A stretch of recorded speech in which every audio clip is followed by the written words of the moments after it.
Thank you, Chairman Volcker and Secretary Wolin. Chairman Volcker, one of the actions taken by the Fed during the crisis was transforming large non-banks into bank holding companies with access to the Fed's discount window. What should be done with investment banks that became bank holding companies if the Volcker rule is adopted? Well, if the rule was adopted, they wouldn't have been engaging, obviously, in some of these activities, but they could still get in trouble. Yeah. Banks have had a history of centuries of getting in trouble. So that is why, one of the reasons we have a Federal Reserve. If they get in trouble, and it seems to be a viable institution, a solvent institution, you have recourse to the Federal Reserve to handle even rather extreme liquidity needs. And I think that is totally appropriate. That is one form of government support given to the banking system. And I don't see that changing. I think it's important to provide that backstop. And almost every country in the world provides that kind of backstop to its banking system. So that does not change. Secretary Wolin, if the proposal includes a provision that gives banks the explicit choice to exit the bank holding company regime, do you have any concerns that this would create new regulatory gaps? Are there concerns that American companies would go abroad where there are not proprietary trading restrictions? Senator Johnson, I don't think that we're likely to see regulatory gaps. Our proposal would say whether you choose to be a bank holding company or a financial company that can do these other activities, you would still be subject to the overall consolidated supervisory regime that has strong capital standards, leverage requirements, liquidity requirements, and so forth. So from that perspective, there are other pieces of our proposal which we think are absolutely critical that would still apply to those firms that chose no longer to be bank holding companies. On the international dimension of your question, Senator, again, I think we are working closely with our G20 partners to make sure that we get a regime that works worldwide so that we don't have new opportunities for arbitrage. I think as the chairman said very eloquently, it's important for us to lead in that effort, and we are leading.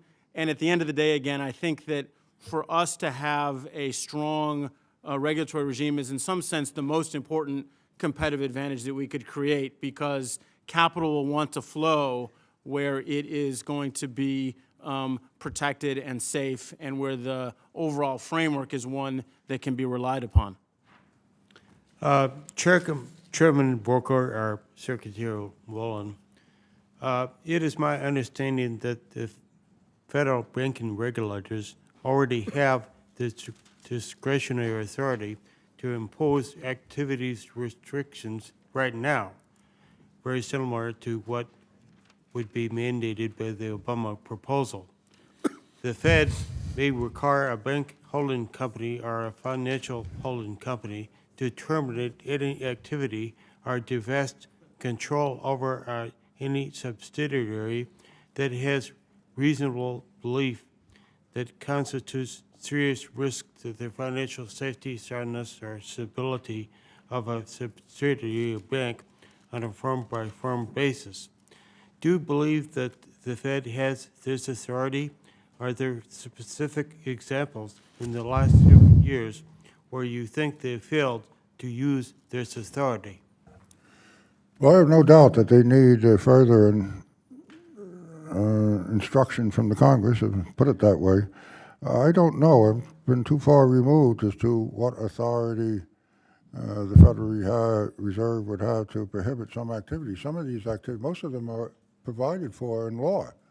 And the law says a bank can do so-and-so. I don't think the Federal Reserve can lightly say, I don't care what the law says, you can't do it. They can have general concern about safety and soundness, and within limits, I think they can say you're conducting a particular activity in a very risky way and don't do it, but I'm not sure they could say you can't do proprietary trading. The law permits it. I think they need further instruction.